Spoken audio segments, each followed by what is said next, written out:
Ouais, je vais tout retourner, ça me saoule. On est lundi, on commence bien la semaine, j'ai un train dans 1 heure.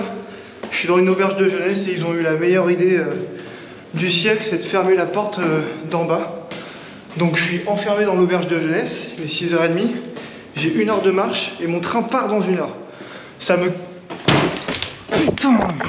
J'ai tourné je sais pas combien de temps, j'ai crié dans l'auberge, j'ai dû attendre. J'aimerais bien prendre un tuk-tuk mais j'ai même pas d'argent, faut que je retire avant une banque. La matinée commence bien. Mon train aujourd'hui devait m'emmener à 2-3 heures de la frontière népalaise. Et il devait durer plus ou moins 8 heures si je dis pas de bêtises. Je suis monté dans le train et après 3h30 de train, le train s'est arrêté et n'est jamais reparti. Il était arrivé à son terminus. Donc je sais pas comment ni pourquoi, mais je me suis planté de train. Je pourrais éventuellement arriver là où je devais arriver ce soir en prenant 2 trains différents. Sauf qu'il n'y a plus du tout de sleeper class, donc plus du tout de couchette. Je vais devoir être entassé pendant environ 7 heures. Donc là j'ai pris mon premier billet de train et je sais pas quand est-ce que mon train arrive. J'ai pas trop compris ce qu'on m'a dit, il parle pas très bien anglais ici. Il est 22h40 et je suis dans le 2e train pour aller direction la frontière népalaise. C'était une journée compliquée avec tous ces trains. Je vais sans doute dormir dans la gare si je peux ou à l'extérieur dans la tente. Je vous avoue que je suis en train de frauder, je suis dans l'espace sleeper avec les banquettes. Il n'y a personne donc je me suis autorisé de m'installer dans ce compartiment plutôt que d'être entassé avec tous les Indiens. C'était pas une journée facile. Demain, on croise les doigts, on a notre visa pour le Népal. Bon, l'endroit le moins pire que j'ai trouvé pour dormir, c'est à la gare avec plein d'autres gens. Il y a un petit renfoncement avec le petit magasin là. Et je vais pouvoir mettre mon sac là pour qu'il soit en sécurité. Et je vais essayer de dormir un peu ici. Mardi, il est 7h30 et on n'a pas bien dormi dans la gare. J'ai dormi sur le banc là et j'ai mal un peu partout. On va se prendre un petit déj tranquillement et on va se diriger vers la frontière pour essayer d'avoir ce fichu visa népalais. On se motive, peut-être que je vais fouler un nouveau pays, le sol d'un nouveau pays. J'ai passé les contrôles indiens. Donc c'est assez marrant, c'est vraiment à la tête du gars et selon la personne. Je suis arrivé, il y avait quelqu'un qui prenait des empreintes d'un touriste. Après il y a eu un changement de garde entre guillemets. Et un petit monsieur super cool me disait ce que je devais visiter encore en Inde, qu'il fallait que je revienne. Et il m'a pas du tout pris mes empreintes, ça a été super rapide. Ensuite ils ont contrôlé les bagages en bord de route. J'ai juste ouvert mon sac, le gars m'a dit ouais c'est bon tu peux refermer, donc pas de soucis. Et maintenant, dernière ligne droite avant d'arriver au Népal. Et on va voir si le Népal m'accueille aussi bien que l'Inde me dit au revoir. J'ai mon visa népalais. C'était un peu long, mais juste parce qu'en fait, il n'y avait personne. Tout se passe derrière moi dans cette petite maison derrière. Il y a des animaux à l'extérieur, mais aussi à l'intérieur. Je vous mets une petite vidéo que j'ai prise avec mon téléphone. Je suis dans le poste immigration au Népal, regardez.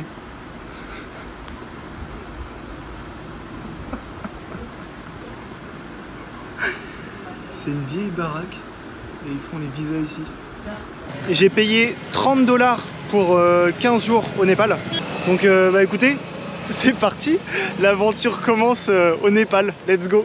Le visa, je le rappelle, c'est 30 $ pour 15 jours, 50 pour un mois et un mois et demi, ça doit être 90 $ si je dis pas de bêtises. Et donc j'ai réussi à avoir une carte SIM. Ça se fait super facilement dans les petites bicoques là où ils vendent du tabac, etc. J'ai payé 500 roupies indiennes, donc 5,50 € et j'ai le droit à 28 gigas je crois. Pour 2 semaines, c'est largement suffisant. Le bus coûte un peu moins de 1000 roupies, 1000 roupies népalaises, aux alentours de 8 €. Et sinon, il y a les jeeps qui mettent quasi moitié moins de temps, aux alentours de 6 heures. et qui coûte plus ou moins le même prix. Là j'ai trouvé une Jeep pour 850, j'ai pas cherché à négocier, je connais pas encore. L'équivalent de 7 € pour aller jusqu'à Katmandou. Il y a 6 heures de route, je vous montre sur la carte ce que ça donne.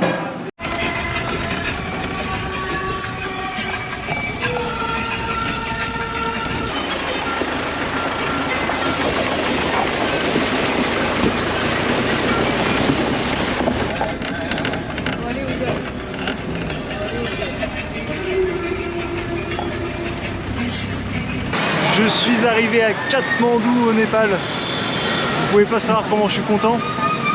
Et pour l'instant, bonne surprise. Ça m'a l'air propre. C'est le jour et la nuit avec l'Inde et je pensais vraiment que ça allait être plus ou moins la même chose. Je suis trop content. Franchement, ça fait plaisir. Ça fait du bien de ne pas entendre des klaxons à tout va. C'est incroyable. Vraiment incroyable. J'ai aussi trouvé une auberge de jeunesse pour 3,80 € la nuit. Ça fait 1 mois et demi, 2 mois que j'ai pas lavé mes affaires en machine. Je les lave à la main et en fait je les abîme. Comme la plupart de mes vêtements ont de l'élastane, étant donné que je les effeure assez fortement pour enlever leur maximum d'eau, je casse tout simplement les élastiques. Et c'est visuel et du coup ils se détendent complètement. Une bonne machine, ça va faire du bien et puis me laver et manger, ça sera bien pour aujourd'hui. Et on visite demain Katmandou, c'est excellent. Je suis trop content. Un pays de plus, un pays de plus. Je suis dans l'auberge, je suis propre et j'ai mis ma dernière tenue qui était propre et encore le t-shirt il est même pas vraiment propre et le short je l'avais lavé à la main. J'ai plus de caleçon, j'ai plus rien. L'ensemble de mes vêtements est dans ce sac et je vais aller me trouver une laverie dans les rues parce que malgré que ce soit marqué sur internet que l'auberge a une laverie, en fait ils en ont pas. Je pense qu'ils ont marqué ça parce qu'il y en a partout dans les rues. Donc je vais aller mettre ça en laverie et puis on va aller manger un bout. J'ai trouvé un petit resto, c'est un petit jaune qui tient ça. Je me suis pris un burger végétarien parce qu'il n'y avait que ça. Il n'y avait pas de viande en fait. C'est sans doute le meilleur burger que j'ai mangé de ma vie. Un burger végétarien. J'aurais jamais parié là-dessus. Et c'est pas fini. J'ai commandé un truc, je savais pas ce que c'est. Et ça m'a l'air tout aussi bon. Et après ça, j'ai des momos. C'est des ravioles au poulet cette fois-ci.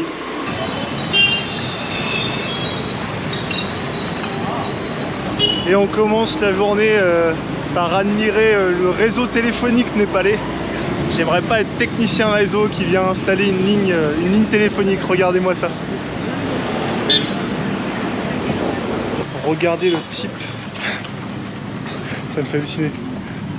L'échelle elle tient sur les câbles. Bon les gars, on a un champion là.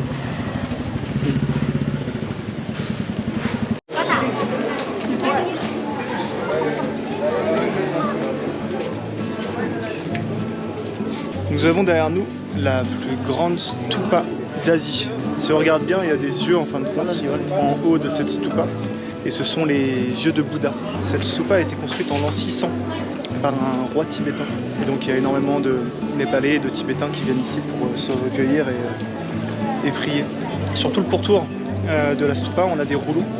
C'est des rouleaux à prière et il y a des paroles sacrées gravées dessus. Et je viens de le lire, il faut les faire tourner dans le sens des aiguilles d'une montre.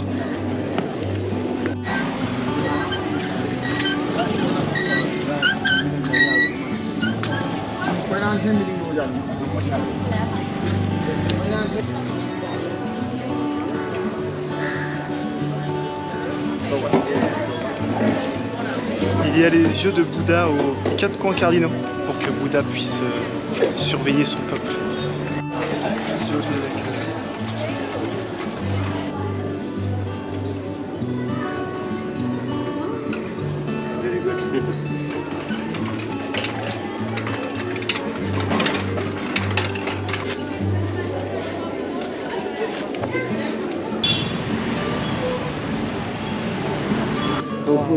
Deuxième siècle. Deuxième siècle, d'accord. C'est la médecine. Médecine? Oui. Ok. C'est mal à la tête et mal à la gorge. Médecine. D'accord, ok.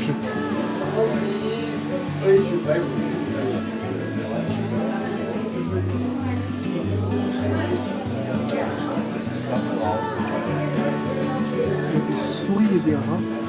Il y a des rats, je sais pas si on les voit sur la vidéo.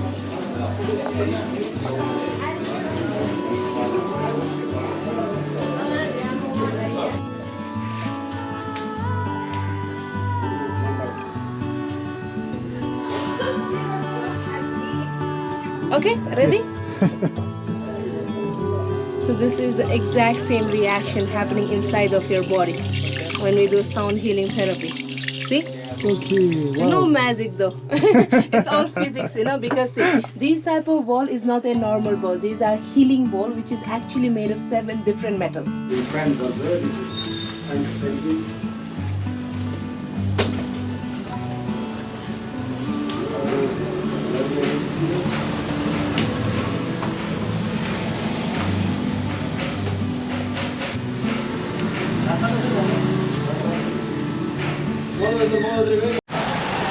Les bols que vous venez de voir, j'ai eu le droit à une démonstration de relaxation entre guillemets. Donc elle m'a demandé de fermer les yeux et de mettre les mains comme ça sur les genoux. Pendant plusieurs minutes, elle a fait des sons comme des sons de cloche avec le bol, en me le faisant tourner autour de la tête, autour des bras, des jambes. Et ça fait un bien fou, c'est dingue. Là j'en reparle, j'ai de nouveau des frissons. C'était vraiment relaxant. Elle avait même pas besoin de poser le bol contre moi pour que je sente les vibrations dans tout mon corps. C'était vraiment incroyable. Et après elle me l'a posé dans le dos. Et là vraiment j'ai tout mon corps qui vibrait. Quand elle mettait le bol près de mes jambes, sans toucher mes jambes, j'avais l'impression que mon téléphone vibrait dans ma poche. Alors qu'en fait c'était les vibrations du bol qui passaient en moi. C'est vraiment une bonne découverte, je suis content. Et on est devant une boulangerie. Et il y a des croissants. Et il y a aussi une spécialité d'ici, je sais pas le nom et je sais pas à quoi c'est ça. On va tester.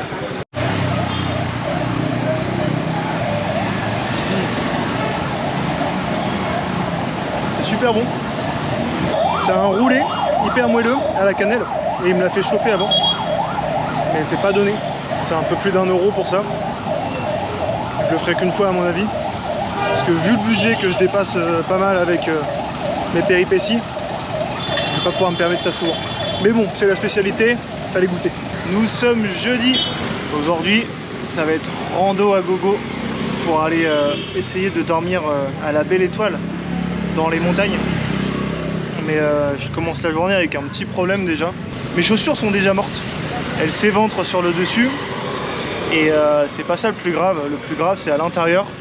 Au niveau du talon, il y a un trou qui se forme et mon talon est en contact direct avec un bout de plastique qui me fait mal au talon. Donc les chaussures ont 1 mois et demi. Je suis clairement dégoûté. J'ai mis un temps incalculable à les trouver, ces chaussures. Et elles sont mortes au bout de 1 mois et demi.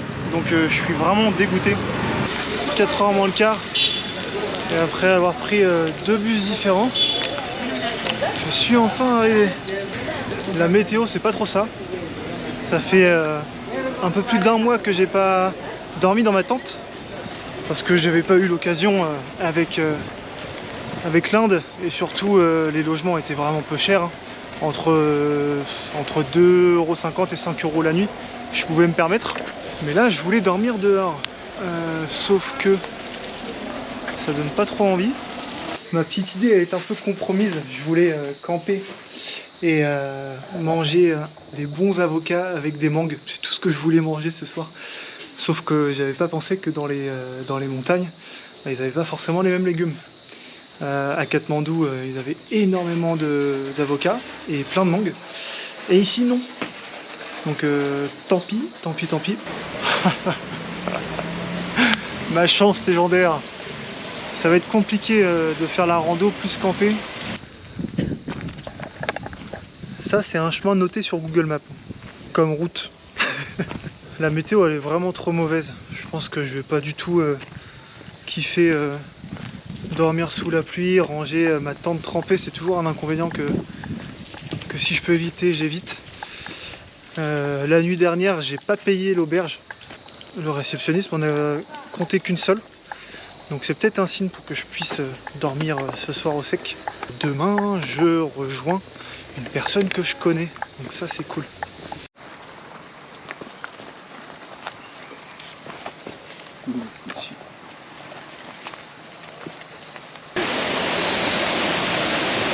Sympa.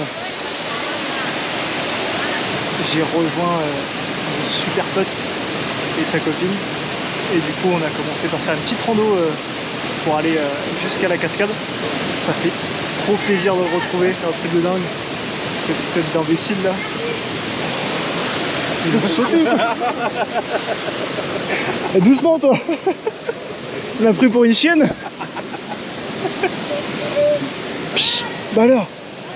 Un peu plus il s'est excité dans mon dos. Hein. Incroyable ce pont. Tu vois, il va pas venir je pense. Non, il va pas venir.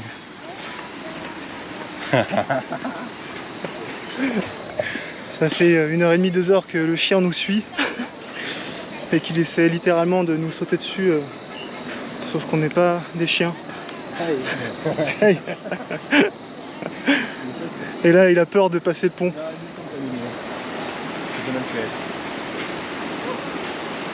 Incroyable, c'est super beau. On est de retour à l'hôtel que Robeux et sa copine ont pris. On a terminé la journée à la cascade. C'était cool de retrouver Robeux et sa copine. Et l'hôtel est juste magnifique. Je sais pas à combien est le prix de la chambre, mais je pourrais clairement pas me payer un truc pareil. C'est en plein milieu d'une réserve entre guillemets. Il y a 15 hectares. Et il y a de la verdure et des plantations partout, c'est magnifique. Donc là c'est pause bière. Et ensuite on va manger. Moi j'essaierai de me trouver un coin où camper. Mis à part si je trouve une nuit dans un hôtel pas trop cher. On verra. C'est tranquille. Hop. On est samedi et on se réveille dans le cottage de Robeux. Par chance, il avait un lit simple supplémentaire. Et donc on a un petit peu esquivé la sécurité. On va essayer de l'esquiver en repartant pour pas que je paye. Je suis content d'avoir dormi finalement en intérieur. Parce que même en intérieur il faisait super humide. J'ai un mauvais temps avec ça. Il faisait super humide à l'intérieur, donc j'ose même pas imaginer à l'extérieur. J'aurais été trempé dans la tente. Il fait encore mauvais temps, donc impossibilité de voir les montagnes. C'est bête, mais c'est pas bien grave. Et moi je vais sans doute retourner vers Katmandou et commencer le montage de la semaine.